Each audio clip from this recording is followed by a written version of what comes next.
Kami bersyukur kepadamu pada malam hari ini. Tuhan, izinkan kami boleh mendengarkan firman-Mu, karena kami tahu bahwa kebutuhan bagi jiwa kami adalah firman Tuhan. Isilah kami Tuhan dengan kebenaran-Mu, supaya firman yang kami dengar malam hari ini menjadi berkat yang dapat memperbaharui kehidupan kami sehari-hari.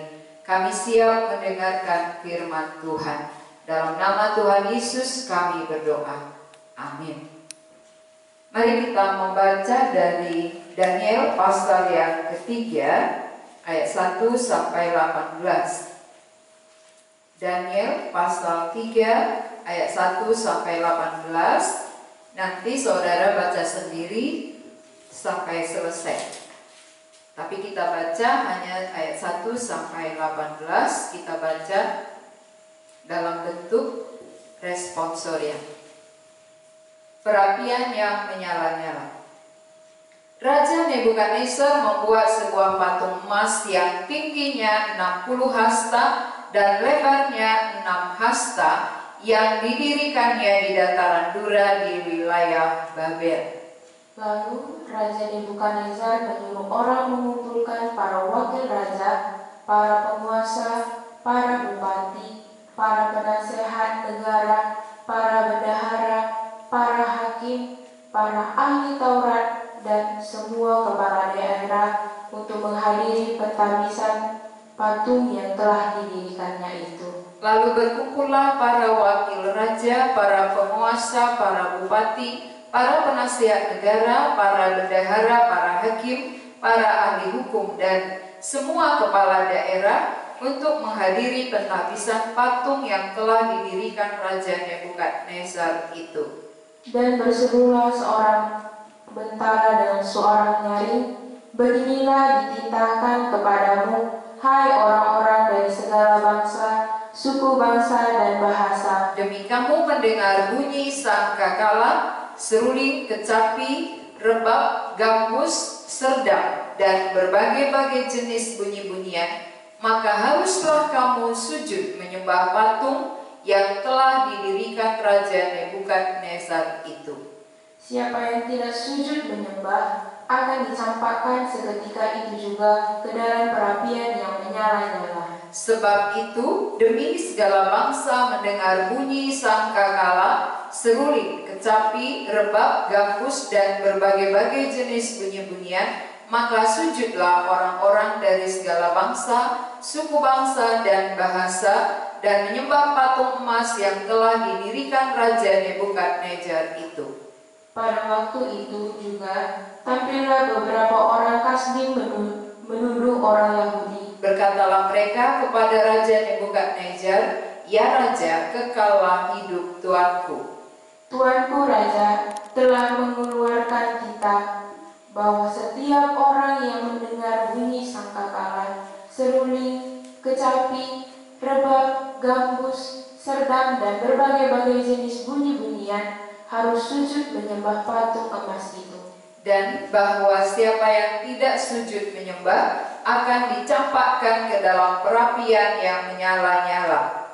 Ada beberapa orang Yahudi yang kepada mereka telah Tuanku berikan pemerintah atas wilayah Babel, yakni Sadrak, Mesak, dan Abednego. Orang-orang ini tidak mengindahkan titah Tuanku.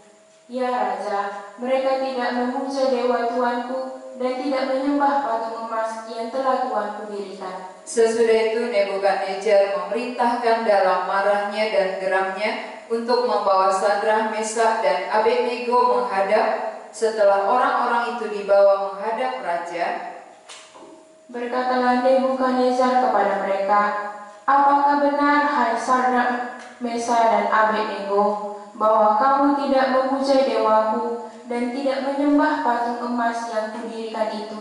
Sekarang, jika kamu bersedia, demi kamu mendengar bunyi sangkakala, seruling, kecapi, rebab, gambus, serdam, dan berbagai-bagai jenis bunyi-bunyian, sujudlah menyembah patung yang kubuat itu. Tetapi jika kamu tidak menyembah, kamu akan dicampakkan seketika itu juga ke dalam perapian yang menyala-nyala. Dan dewa manakah yang dapat melepaskan kamu dari dalam tanganku?"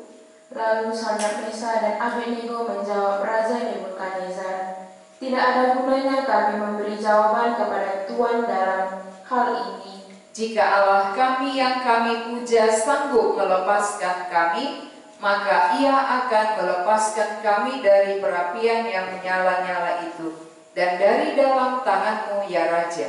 Tetapi seandainya tidak, hendaklah tuanku mengetahui, ya Raja, bahwa kami tidak akan memuja dewa tuanku dan tidak akan menyembah patung emas yang tuanku dirikan itu."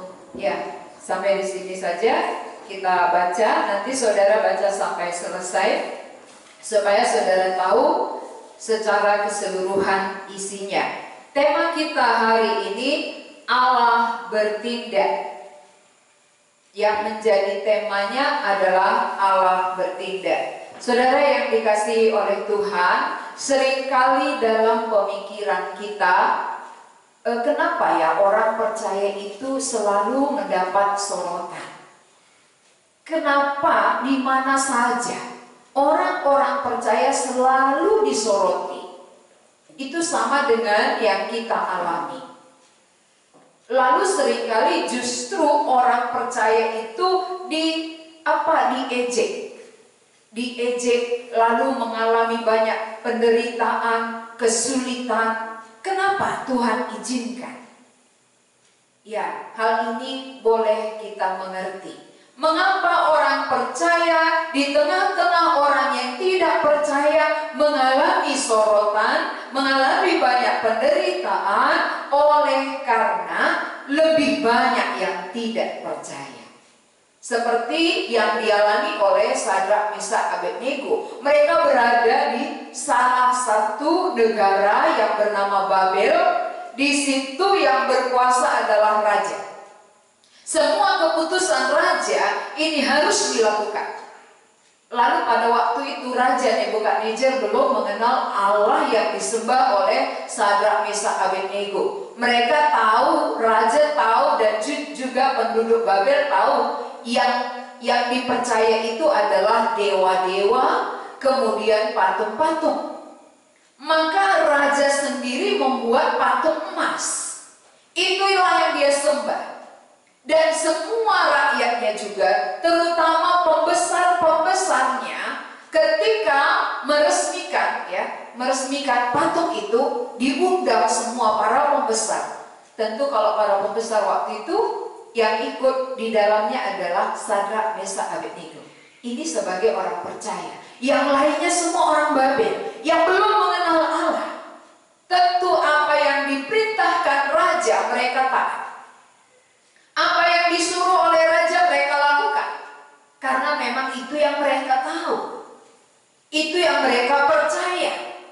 Sedangkan Sadrak, Mesak, Abednego sudah mengenal Allah pencipta langit bumi, Allah pemilik segalanya. Mereka sudah mengenal. Sehingga ketika disuruh menyembah patung, tentu mereka menolak.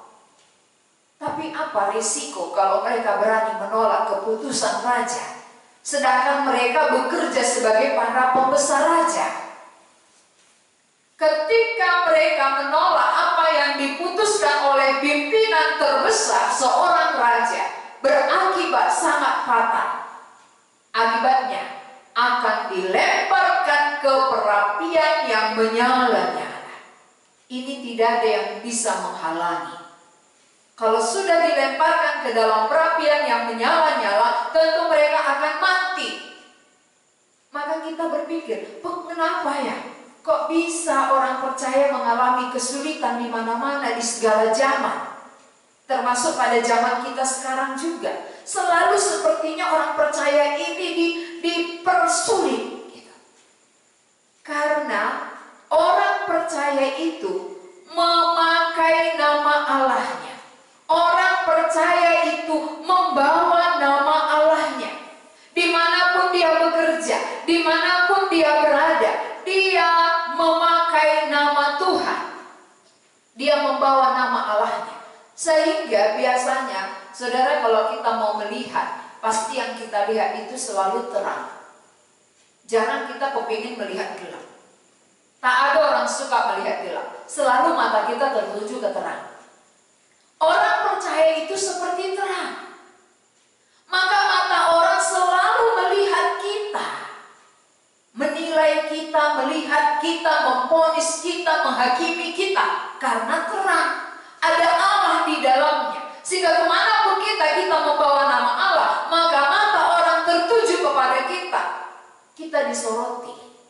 Sadrak, Mesak, Abednego disoroti di tengah-tengah bangsa yang belum mengenal Allah. Karena mereka semua sama. Lebih banyak mereka yang belum mengenal Allah, sedikit yang mengenal. Pasti mata mereka melihat kepada yang sedikit. Dan ini yang disoroti, ini yang dilaporkan kepada raja. Kenapa? Karena mereka semua sama. Penduduk yang di mana Raja Nebukadnezar memerintah, semua tunduk kepada perintah raja. Apa saja yang dikatakan raja, mereka taat, mereka lakukan tanpa ada pertimbangan. Sekarang keputusan yang sama diberikan kepada orang percaya, orang yang telah mengenal Allah, bahwa Allah itu hidup, berkuasa, bukan patung. Bagaimana reaksi di dalam hati mereka? Pasti menolak. Tapi kalau menolak, ada risiko. Risiko yang akan mereka tanggung harus dilemparkan ke dalam perapian yang menyala-nyala. Ini risiko. Jadi orang beriman itu, ketika dia mempertahankan imannya, pasti ada risiko. Mengapa kalau kita percaya berada di tengah-tengah lingkungan kita diejek? Seringkali kita diejek. Kenapa? Karena lebih banyak teman-teman kita tadi yang belum percaya, hatinya sama, pikirannya sama, tujuannya sama. Lalu kita beda sendiri, pasti kita yang dikatakan sesat. Karena kita yang beda. Oh, lain itu, udah salah itu. Kenapa? Kita lebih banyak semua seperti ini, dia lain sendiri, berarti dia yang salah, dia yang sesat. Itu yang terjadi dari zaman ke zaman. Itu yang dialami oleh Sadrak, Mesak, Abednego. Mereka yang dianggap sesat, Sadrak, Mesak, Abednego dianggap menyimpang. Kenapa? Tidak mengikuti peraturan umum. Peraturan pada umumnya harus menyembah patung yang didirikan oleh pimpinan yang tertinggi, itulah raja. Tapi lebih tinggi dari raja ada Allah. Sehingga mereka taat kepada yang lebih tinggi dari raja. Mereka tidak takut kepada raja, saudara.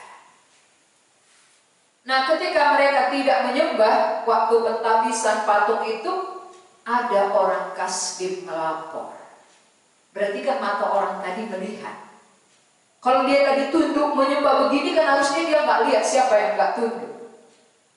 Kenapa dia lihat?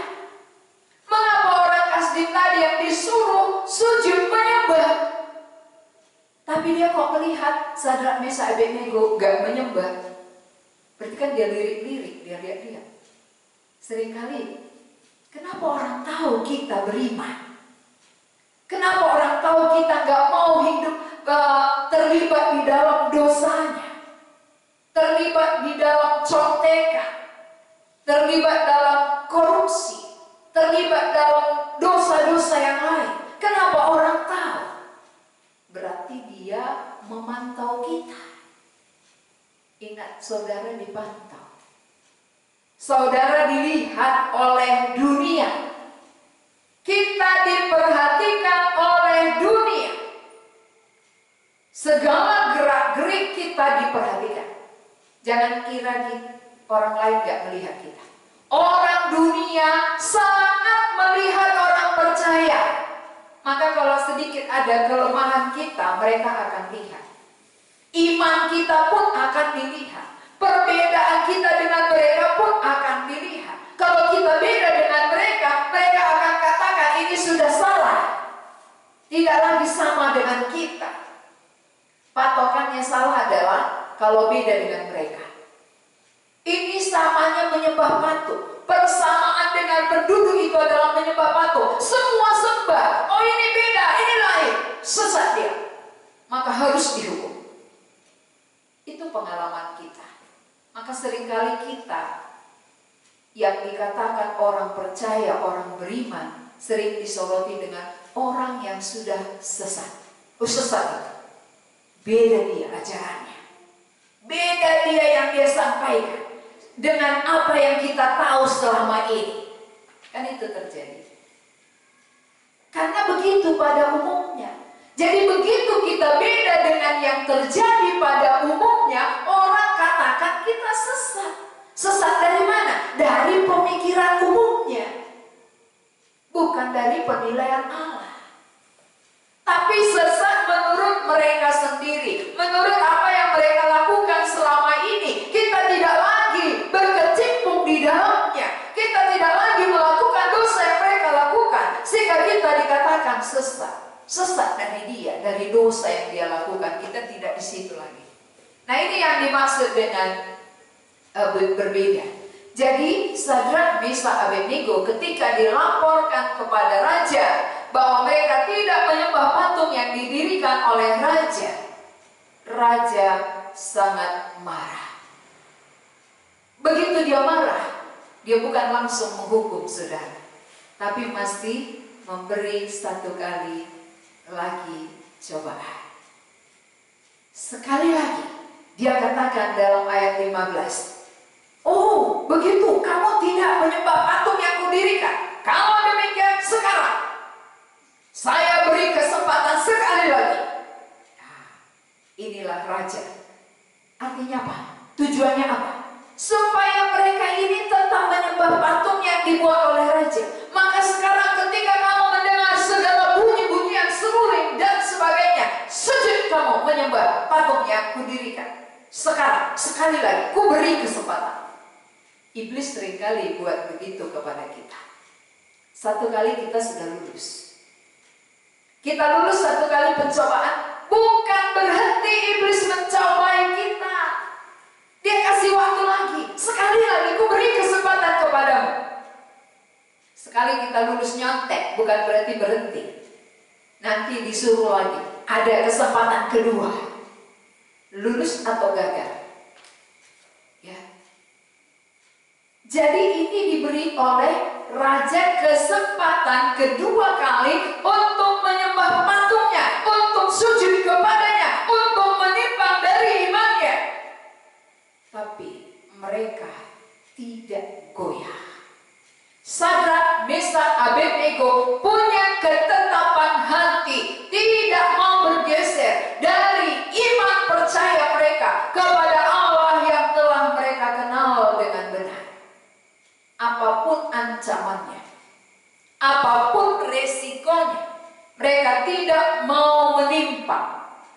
Walaupun raja katakan, kalau kamu tidak sujud menyembah patung yang kudirikan, maka engkau akan dilemparkan ke dalam perapian yang menyala-nyala. Apa jawaban Sadrak ayat 16? Kita perhatikan. Lalu Sadrak, Mesak, dan Abednego menjawab Raja Nebukadnezar, tidak ada gunanya kami memberi jawab kepada tuanku dalam hal ini.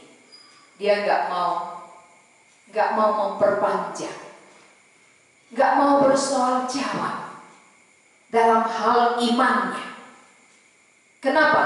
Karena ada ketetapan di dalam dirinya. Ketetapan apa? Ada 2 poin di dalam dirinya. Ketika dia menolak apa yang dikatakan raja, tentu dia akan cabut. Dia tidak akan dapat jabatan. Kedua, dia akan mati. 2 risiko ini pasti terjadi kepada dia. 2 hal dia tidak takuti. Walaupun raja memberhentikan dia, walaupun dia tidak mendapat jabatan lagi, dia tidak takut. Dan kedua, mati sekalipun demi imannya, dia tidak takut. Seringkali saudara, ketika kita terancam, bukan malah terancam kematian, masih diancam oleh orang tua kita. Coba kalau kamu teruskan imanmu itu, coba kalau kamu teruskan keyakinanmu itu, engkau tidak akan kukasih lagi uang kuliah. Ancaman kecil aja kita sudah takut. Ancaman yang masih kecil saja kita langsung mundur. Tapi ini ancaman yang diberikan kepada mereka adalah ancaman kematian. Dilemparkan ke dalam perapian yang menyala-nyala, itu berarti nyawa. Tapi mereka punya ketetapan hati. Allah yang kupercaya adalah Allah yang benar. Sehingga aku tidak mau menggantikan dengan apapun. Aku tidak akan bergeser dari keyakinanku kepada Allah yang aku percaya ini. Dia sudah tahu yang dia percaya itu benar. Sehingga dia tidak takut. Dia tidak goyah. Dan ketika ancaman kedua terjadi, dia katakan apa? Kepada raja sendiri. Jika Allah kami yang kami puja sanggup melepaskan kami, maka ia akan melepaskan kami dari perapian yang menyala-nyala itu dan dari dalam tanganmu, ya Raja. Jika Allah kami yang kami puja sanggup melepaskan kami. Dia nggak bilang, ya Allah nama Yesus, Allah kami sanggup. Enggak gitu. Allah yang berkuasa pasti tidak. Tapi dia katakan, jika Allah kami yang kami puja sanggup melepaskan kami, maka ia akan melepaskan kami. Artinya apa? Ini terserah kepada Allah. Allah mau buat apa? Tergantung kepada Allah sendiri. Kami tidak memaksakan. Itu artinya. Si Sadrak Mesach Abednego ini tidak memaksakan kehendaknya, tidak memaksakan keinginannya. Dia tidak katakan, ya Allah yang kami puja, nyatakanlah dirimu, buatlah kami bebas dari ancaman raja. Tidak. Dia tidak berdoa demikian. Tapi dia katakan apa? Jika Allah kami sanggup melepaskan kami, dia akan melepaskan. Tapi ada kata tapi di sini.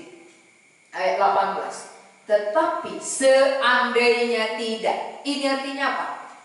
Mereka sendiri tidak tahu bahwa Allah akan melepaskan. Mereka belum dikasih tahu oleh Allah bahwa mereka akan lepas dari perapian itu. Tetapi iman mereka tidak goyah. Bukan seperti waktu Daniel, ya. Daniel dikasih tahu mimpi raja kepada dia dalam penglihatan. Kalau mereka yang bertiga ini belum dikasih tahu Tuhan bahwa mereka akan dilepaskan, ketika mereka terancam, yang ada dalam hati mereka berani mati demi imannya kepada Allah yang benar, tidak mau bergeser, tidak mau membela diri, tidak mau mempertahankan nyawa. Kalau dia bisa mempertahankan nyawanya, kalau menyembah patung dia akan selamat. Dia tidak akan dilemparkan ke dalam api yang menyala-nyala itu. Tapi dia tidak membela diri. Dia tidak mempertahankan nyawa. Dia rela serahkan nyawanya demi keyakinannya. Itu artinya imannya teguh. Keyakinannya punya dasar. Tidak bisa digoyahkan oleh ancaman kematian sekalipun. Lalu kita bandingkan dengan diri kita. Sudah berapa kali saudara goyah? Ancaman yang kecil aja pun menggoyahkan kita. Di mana iman kita? Kalau ancaman dari orang tua saja kita sudah mundur, goyah, di mana iman kita? Berarti tidak punya ketetapan hati. Kalau Sadrak Mesach Abednego punya ketetapan hati, Allah yang kami puja, Allah yang berkuasa, Allah yang kami puja, Allah yang hidup, bukan patung. Sehingga dia berani melawan ketetapan raja. Raja yang bertitah, dia berani melawan. Oleh karena iman percayanya kepada Allah yang hidup jauh lebih besar. Iman yang lebih mahal bagi dia daripada jabatannya, daripada nyawanya. Kedua ini akan hilang. Jabatan hilang, nyawa akan hilang kalau melawan raja. Tapi dia tidak takut, saudara. Inilah iman yang benar. Iman mereka adalah iman yang murni, sehingga tidak digoyahkan oleh ancaman yang begitu hebat.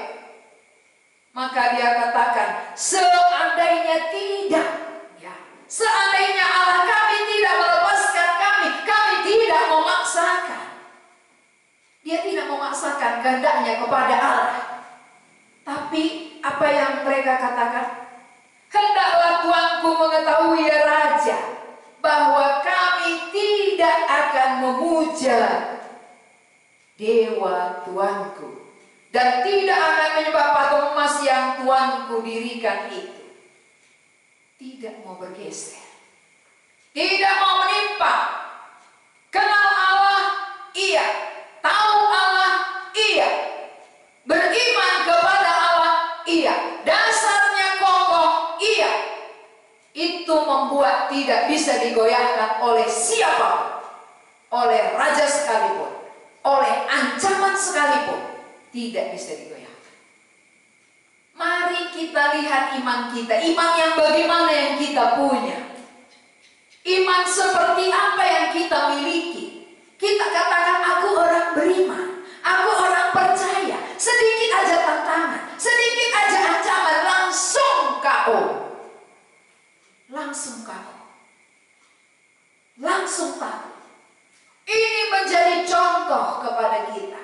Kehidupan Sadrak, Mesak, Abednego menjadi teladan bagi kita. Maka dituliskan di Alkitab ini supaya kita orang percaya bisa membaca, mengerti, mencontoh. Ini iman murni. Iman murni bukan karena berhasil memuji Tuhan, bukan karena doaku didengar baru ikut Tuhan, tapi mati sekalipun berani ikut Tuhan. Itu iman yang murni. Maka mereka tidak takut, tidak minta keluar dari ancaman itu. Allah berkuasa sebenarnya, tapi dia tidak meminta. Malah dia katakan, kalau Allah kami sanggup dia lepaskan, kami lepas. Kalaupun tidak, Tuanku harus tahu, kami tidak akan pernah menyembah dewa yang Tuanku sembah dan patung yang Tuanku dirikan. Ini artinya punya ketetapan hati. Sudah adakah ketetapan hati saudara untuk tetap berpegang kepada kebenaran, untuk tetap memegang satu keyakinan yang teguh, Yesus Kristus Tuhan, tidak bisa diubah oleh siapapun, tidak boleh digeser oleh apapun. Jangan nanti kita digoyahkan oleh jabatan, digoyahkan oleh pekerjaan, digoyahkan oleh pacar, digoyahkan oleh pasangan, akhirnya kita menimpa. Ini bukan iman yang teruji. Iman yang teruji, lepas pun dari jabatan yang tertinggi dia tidak takut, mati pun dia tidak takut. Ini iman murni. Iman seperti ini yang perlu kita miliki saudara. Bukan iman yang cengeng.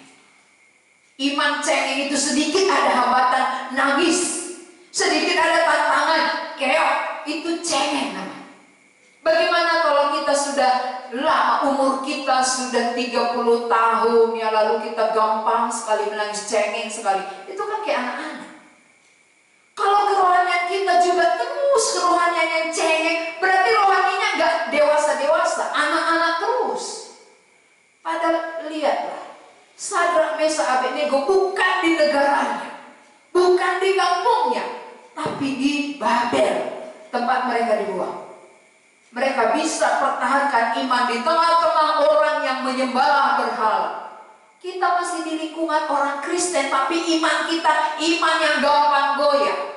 Bayangkan saudara, kita masih di negara kita, bangsa kita, suku kita yang lebih banyak dengan orang Kristen, tapi ada sedikit tantangan goyah. Mereka di tengah-tengah penyembah berhala, mereka kokoh. Iman tidak bisa digoyahkan oleh apapun. Berarti untuk apa mereka dibuang? Mereka tahu tujuan Allah memberikan kami di tempat ini supaya menyaksikan Allah kami yang hidup itu. Untuk itu dia membawa kami ke sini. Jadi kalau seperti itu pemikiran kita, maka di mana saja kita tidak akan takut, kita tidak akan gentar menyaksikan iman kita. Untuk itu kita dipanggil Tuhan, ditempatkan Tuhan di mana saja, sebagai siswa, mahasiswa, pegawai dan sebagainya, apapun pekerjaan kita dan mana saja kita berada, ada tugas kita untuk menyaksikan Allah yang hidup. Allah yang hidup yang kita percaya itu perlu kita saksikan, karena begitu banyak orang yang belum tahu, belum mengenal. Maka mereka tadi satu hati, mereka sepakat melaporkan Sadrak, Mesak, Abednego, karena mereka semua sama-sama belum mengenal Allah. Sekarang pun kita yang sudah percaya sering dianggap lain, beda, ya karena mereka belum mengenal. Wajar. Jadi ketika kita dikecilkan, ketika kita diejek, ketika kita disepelekan, ingat, tugasku sekarang memperkenalkan Allah itu. Karena mereka belum kenal Allah, maka mereka bertindak seperti itu. Tidak mengenal Allah, maka mereka mengecilkan Allah, mengejek pengikutnya. Orang yang mengenal Allah, memuliakan Allah, meninggikan Allah, menghormati Allah. Jadi kalau kita sudah kenal, bagian kita sekarang apa? Bawalah mereka yang mengejek Tuhan untuk mengenal Tuhan, supaya kita satu barisan untuk memuliakan Dia. Ya, akhirnya saudara, sesudah Sadrak, Mesak, Abednego berkata demikian, bagaimana respon raja? Itu ayat 19.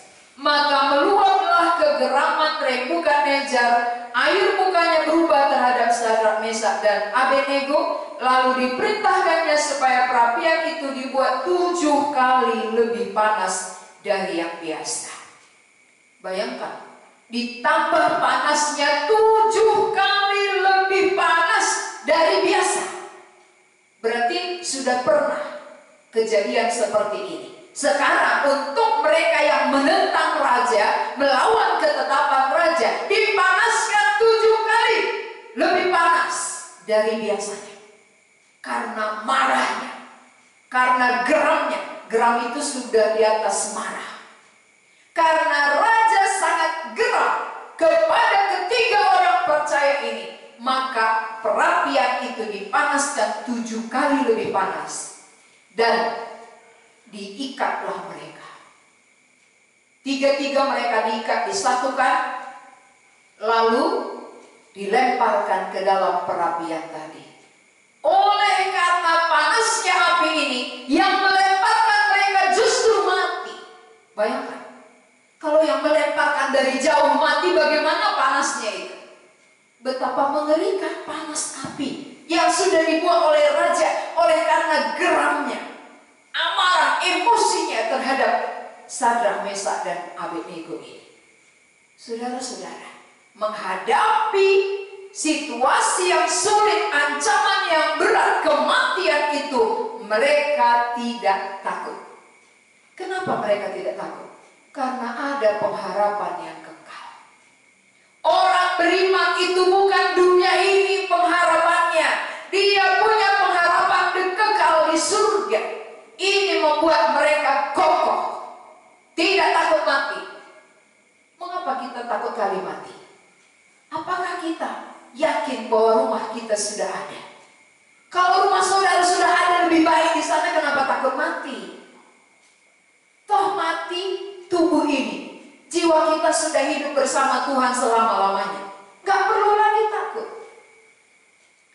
Demi mempertahankan iman mereka, mereka tidak takut mati, saudara. Akhirnya, sesudah dilemparkan ke dalam perapian yang begitu panasnya, yang melemparkan itu saja mati. Tapi apa yang terjadi? Allah bertindak di tengah-tengah penderitaan mereka. Allah bertindak. Apa tindakan Allah kepada Sadrak, Mesak, Abednego? Dia mengutus malaikatnya ke dalam api itu, menolong mereka sehingga mereka tidak terbakar. Allah yang bertindak. Walaupun mereka tidak merengek-rengek meminta kepada Tuhan, mereka tidak menjerit meminta kepada Tuhan, tapi mereka hanya beriman, mempertahankan imannya. Allah sendiri yang bertindak kepada mereka. Jadi sebenarnya kan Tuhan lebih mengerti apa yang perlu. Tuhan lebih tahu apa yang harus dia lakukan, walaupun kita tidak menjerit-jerit memintanya. Kenapa diizinkan diizinkannya mereka masuk ke dalam perapian yang menyala-nyala ini. Lewat hal inilah Allah bisa menunjukkan, menyatakan kepada raja dan seluruh penduduk Babel bahwa ada Allah yang hidup, yang berkuasa melepaskan orang dari perapian. Kalau tadi mereka nggak masuk api, kan nggak nampak Allah tadi. Allah yang bisa melepaskan. Tapi ini menjadi demonstrasi. Ini menjadi alat peraga yang dibuat oleh Tuhan untuk menyatakan Allah yang berkuasa itu, bahwa Allah berkuasa terhadap perapian sekalipun dia berkuasa. Kalau kepada Daniel waktu itu hanya melalui mimpi, menafsirkan mimpi. Sekarang melalui perapian ini Allah menyatakan diri bahwa dia berkuasa membebaskan manusia dari perapian yang menyala-nyala. Yang melemparkan itu sudah terbakar, tapi Sadrak, Mesak, Abednego, rambut di kepalanya pun tidak terbakar, jubahnya pun tidak bau kebakaran. Semuanya tidak ada bau kebakaran. Allah Maha Kuasa nyata bekerja, bertindak di tengah-tengah ancaman mereka, di tengah-tengah penderitaan mereka. Allah menyatakan dirinya, saudara. Bukankah ini yang harus kita tahu? Kalau Allah terlihat, Allah yang berkuasa menyatakan diri melalui kesulitanku, kenapa aku menghindar? Kenapa aku hindari hal itu? Justru untuk itu aku ada di bumi, menyatakan diri Allah yang berkuasa itu. Jadi melalui perapian yang menyala-nyala, Allah menyatakan dirinya, kuasanya, sehingga raja melihat. Lalu raja berkata dari ayat 26, lalu Nebukadnezar mendekati pintu perapian yang bernyala-nyala itu, berkatalah ia, Sadrak, Mesak, dan Abednego, hamba-hamba Allah yang maha tinggi, keluarlah dan datanglah kemari. Lalu keluarlah Sadrak, Mesak, dan Abednego dari api itu. Allah bertindak melepaskan mereka, walaupun mereka tidak bermohon, walaupun mereka tidak berdoa untuk itu. Tapi Allah sendiri bertindak. Kenapa? Karena Allah mau menyatakan dirinya. Allah mau menyatakan kuasanya, bahwa dia berkuasa atas perapian yang menyala-nyala yang dibuat oleh raja. Sehingga dia mengakui bahwa mereka bertiga adalah hamba-hamba Allah yang maha tinggi. Ini pengakuan raja. Dia sudah tahu bahwa Allah itu adalah Allah yang maha tinggi. Lewat kejadian itu, lewat pengalaman mereka, ada pengakuan raja tentang Allah yang mereka sembah adalah Allah yang maha tinggi, saudara. Jadi adakah melalui kehidupan kita, melalui kesulitan kita, melalui ancaman yang terjadi kepada kita, Allah dinyatakan, Allah ditinggikan? Kalau Allah dinyatakan melalui kesulitan, tantangan, ancaman, kenapa kita menghindar? Harusnya orang percaya berani menghadapi segala ancaman, segala tantangan dan rintangan, kalau itu tujuannya untuk menyatakan diri Allah melalui kehidupanku, melalui kesulitanku, supaya orang lain yang tidak mengenal Allah tahu ada Allah yang maha tinggi. Raja sudah tahu ada Allah yang maha tinggi, yang lebih tinggi dari dia. Dia hanya bisa membuat perapian yang menyala-nyala. Allah maha tinggi bisa melepaskan dari perapian itu. Berarti Allah jauh lebih hebat.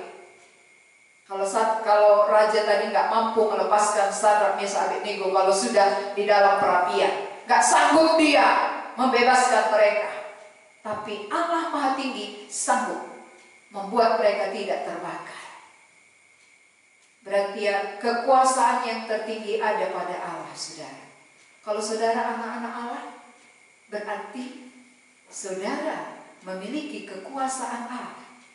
Ada kekuasaan tertinggi dalam diri saudara yang harus dinyatakan kepada orang lain. Ada Allah yang maha tinggi dalam diriku yang harus orang lain tahu, orang lain kenal. Maka lewat ancaman ancaman yang mereka alami ini, penduduk Babel melihat, menyaksikan, tahu. Raja tahu ada Allah yang maha tinggi. Sesudah dia tahu apa yang dia lakukan, ayat 28. Berkatalah Nebukadnezar, terpujilah Allahnya Sadrak, Mesak, dan Abednego. Ada kata terpujilah. Keluar pujian, saudara. Dari seorang raja yang membuat patung untuk disembah oleh rakyatnya, sekarang terpujilah Allah yang disembah oleh Sadrak, Mesak, Abednego. Berubah. Berarti untuk apa ancaman tadi diizinkan Tuhan terjadi atas hamba-hambanya, atas orang-orang percaya, supaya lewat itu dia bisa menyatakan kemahakuasaannya. Lewat hal itu dia bisa menyatakan kuasanya, bahwa dia jauh lebih tinggi dari Raja Nebukadnezar, sehingga raja sekarang meninggikan dia. Terpujilah Allah, Allah yang disembah oleh Sadrak, Mesak, dan Abednego. Kenapa dia katakan terpujilah Allah? Karena ia telah mengutus malaikatnya. Karena waktu mereka di perapian, dia melihat ada 4 di dalam perapian itu, padahal yang dilempar 3. Lalu berjalan-jalan mereka lihat 4. Berarti raja tahu itu malaikat. Maka pengakuannya, ia telah mengutus malaikatnya dan melepaskan hamba-hambanya yang telah menaruh percaya kepadanya dan melanggar titah raja, dan yang menyerahkan tubuh mereka. Dia tahu mereka rela mati demi iman mereka, dilihat, disaksikan oleh raja. Karena mereka tidak mau memuja dan menyembah Allah manapun kecuali Allah mereka. Ini menjadi saksi mata yang jelas sekali di hadapan raja, di hadapan para pembesar, dan di hadapan penduduk Babel. Mereka tahu ada Allah yang telah melepaskan mereka. Ada Allah yang maha tinggi, ada Allah yang mengutus malaikatnya untuk melepaskan orang-orang percaya. Sehingga raja sekalipun memuji Allah. Terpujilah Allahnya Sadrak, Mesak, dan Abednego. Mengapa dia katakan Allahnya Sadrak, Mesak, Abednego? Karena dia belum memiliki itu. Sadrak, Mesak, Abednego sudah memiliki Allah yang seperti itu. Maka sekarang tugas mereka lah memperkenalkan Allah yang maha tinggi. Dan sekarang ada pengakuan dari mulut raja. Raja mengatakan, terpujilah Allahnya Sadrak, Mesak, dan Abednego.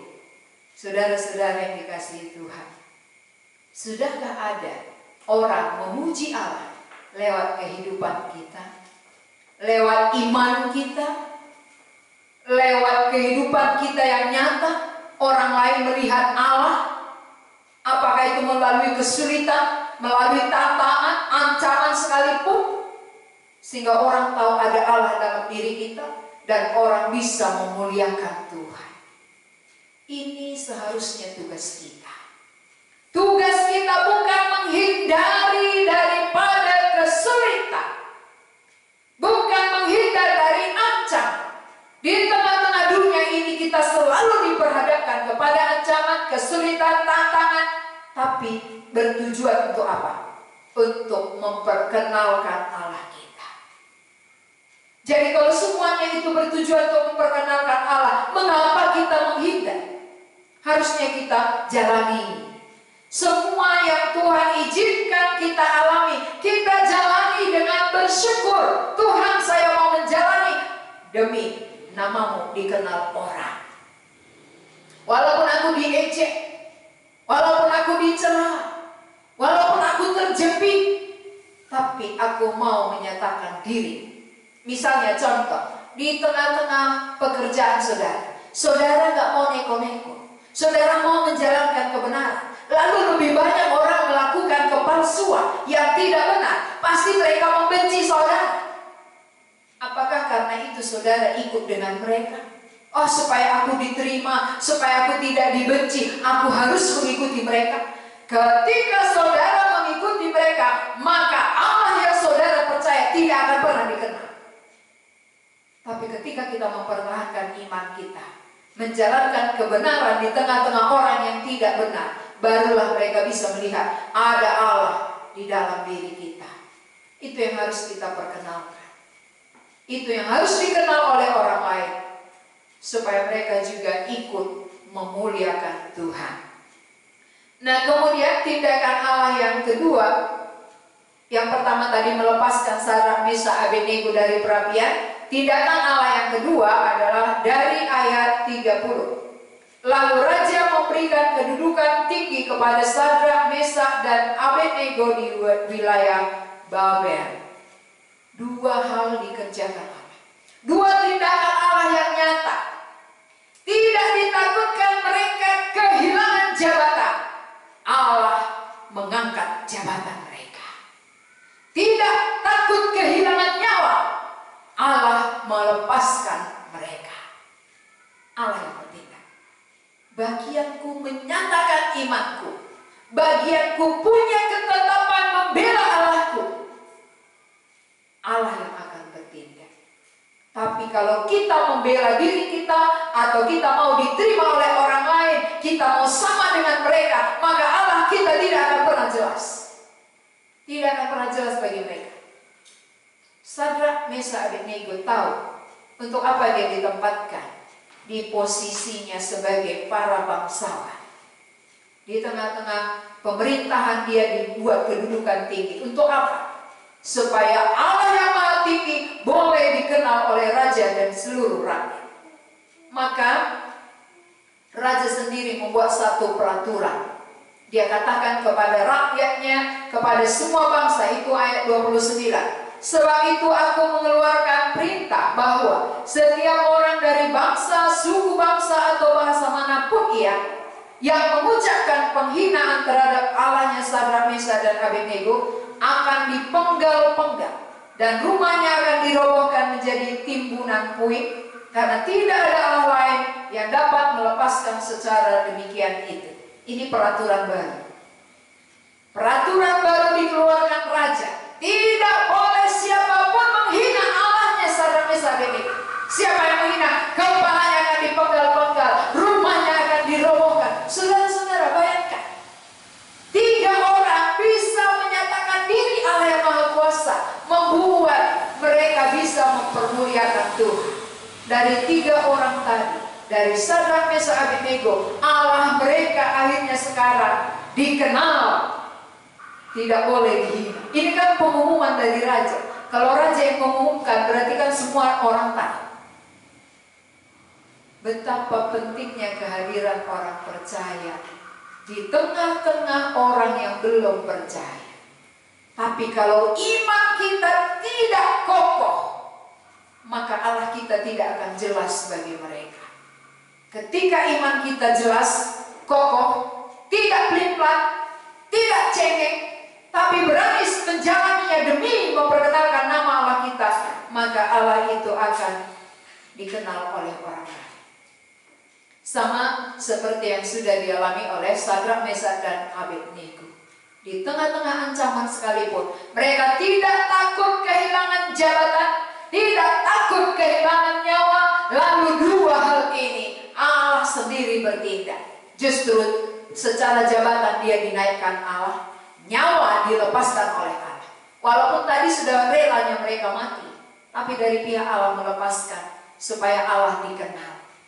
Lewat semua tindakan Allah, tujuannya bagaimana orang berdosa yang tadinya menyembah dewa dan patung bisa mengenal Allah yang Maha Tinggi, yang tidak ada taranya, yang lebih tinggi dari raja sekalipun, supaya semua lidah akan mengaku Allah Maha Kuasa, Allah Maha Tinggi. Tidak ada Allah seperti itu. Itu keluar dari mulut raja sendiri. Tidak ada Allah manapun yang sanggup melepaskan seperti demikian hebatnya. Itu yang disaksikan oleh raja dan seluruh rakyat Babel.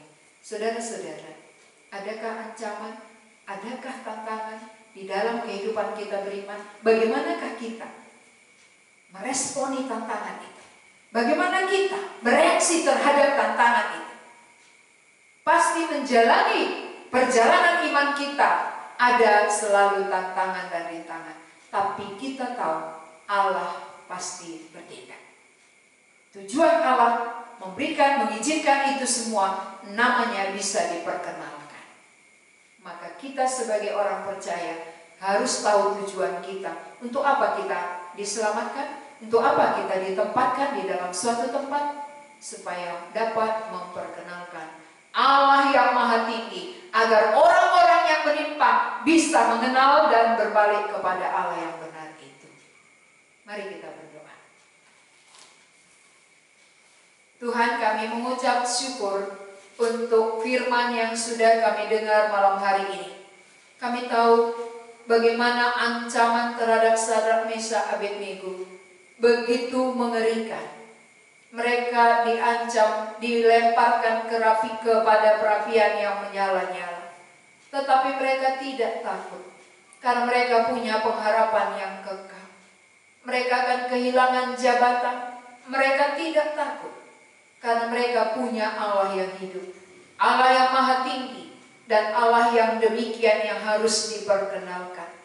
Dengan ketetapan hati mereka, tidak sayang diri, tidak sayang nyawa, membuat Allah dikenal oleh raja dan juga para bangsawan. Mereka melihat bagaimana Allah melepaskan dari perapian itu, dan bagaimana Tuhan menambahkan, mengangkatkan jabatan kepada orang-orang percaya. Kami bersyukur Tuhan, seringkali dalam kehidupan kami, dalam kehidupan yang nyata sehari-hari, ketika ada ancaman sedikit saja, kami langsung lemah. Kami tidak berani mempertahankan iman percaya kami, bahwa yang kami yakini itu benar adanya. Sehingga ketika kami tidak berani mempertahankannya, membuat orang-orang sekitar kami, orang-orang sekeliling kami tidak melihat Allah kami itu. Tuhan, tolonglah kami, supaya lewat contoh teladan yang sudah diberikan oleh Sadrak, Mesak, dan Abednego, kami boleh meneladani mereka. Kami boleh punya ketetapan hati, membela Allah kami, membela kebenaran, walaupun ada ancaman. Tidak takut mati, tidak takut dengan ancaman, karena lewat itulah Allah bisa diperkenalkan. Terpujilah Engkau Tuhan yang sudah berfirman bagi kami. Berkatilah setiap telinga yang sudah mendengar, supaya mereka boleh bertumbuh di dalam mentaati Tuhan. Dalam nama Tuhan Yesus kami berdoa. Amin.